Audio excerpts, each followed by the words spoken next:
Last video I did with iSplice, we did 3-strand manila. If you splice any kind of 3 strands, it's always going to be the same process, whether it's manila, polypropylene, or nylon. Splicing nylon, when we finish it, is a little different than manila. Although we can terminate it the same way, nylon is a little bit more slippery and smooth and tends to work out faster as it's used. So with nylon, you want to dog ear it if you're going to be using it a lot and using a lot of heavy weight. So with your bigger lines, say 3-inch and 2-inch, you'd want to dog ear it depending on the use of it, and that'll keep it from working out. So bear with me, I gotta splice the line real quick, and then we'll get to the end and we'll talk about the dog ear and a couple other ways we can terminate at the end of the splice.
Splice done.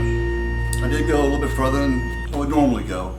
That's because this first way we're going to terminate, we're going to dog ear it. And then I'm going to terminate it the normal way with, like I did with the 3-strand manila, just regular whipping on it.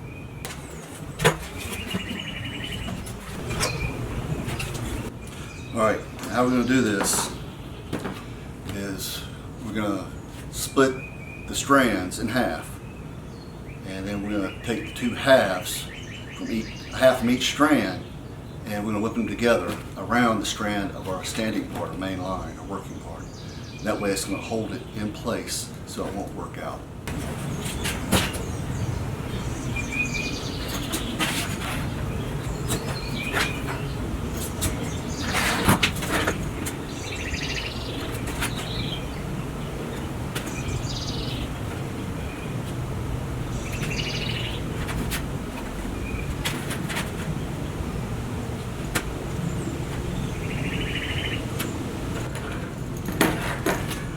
Half, split 2 strands in half, taking the 2 halves around this strand, and I'll put them back together.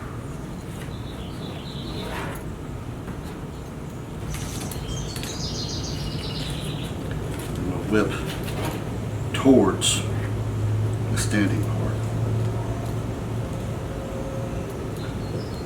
To do this, get as close as we can. We're going to cut this off. We don't want it too long.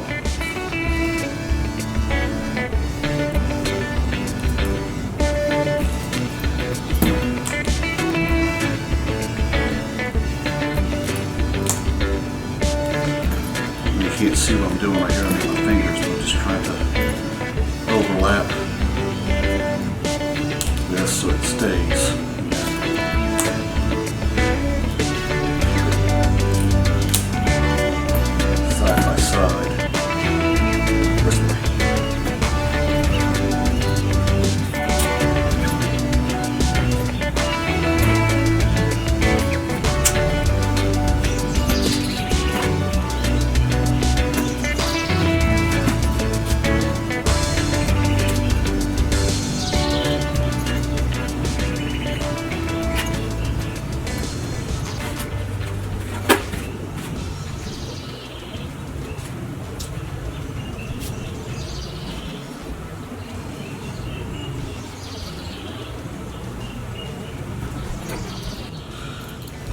Don't cut this too short. You're going to find out why in a second.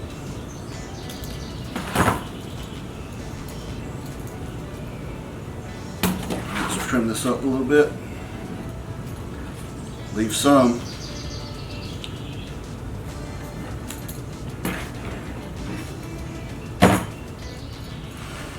Alright, we got 3 dog ears. Now, this is why you wanted to keep the, not cut your whipping too close, because you're getting ready to melt these ends. And sometimes it gets a little hot and you don't want to melt your bitter ends from your whipping all the way up to your knot, and then your knot comes untied. Then you got to kind of redo it again. So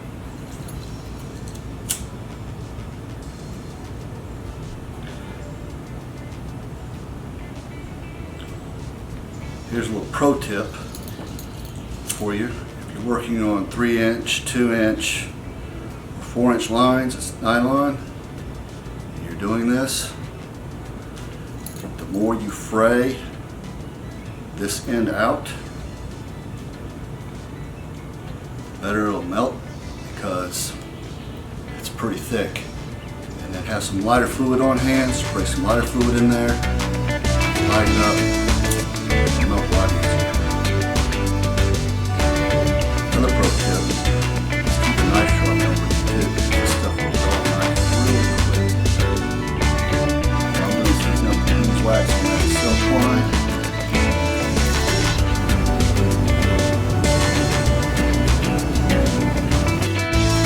The way we can terminate this line is I splice is regular whip.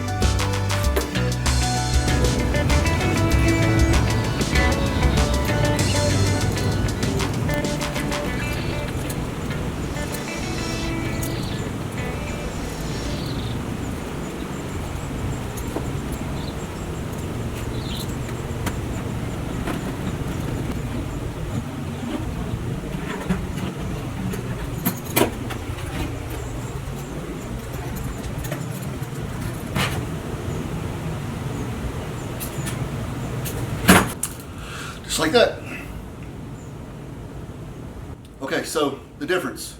If you're going to be working with this line, using it as a working line, you're going to be running through chalks and cleats, you definitely don't want to dog ear it. You want to whip it regularly, and then you might want to go back and heat up the strands that you cut off and mash them in so that it bonds to itself. And you also want to use a long splice. We'll go long splice in another video. If you're just going to be using it as a regular working line, and it's not going to be running through any chalks or cleats, and it's going to be used for some heavy loads, then the dog ear is going to be the way to go. It's going to keep it more secure. If it's cosmetic, then you don't need to worry about splicing at all. Just take your lighter, heat it up, get it melted real good, and then roll it, and it'll all melt to itself. And that's all you need to do, and it won't work out. Thank you for watching. Like, subscribe, and leave a comment. Until next time.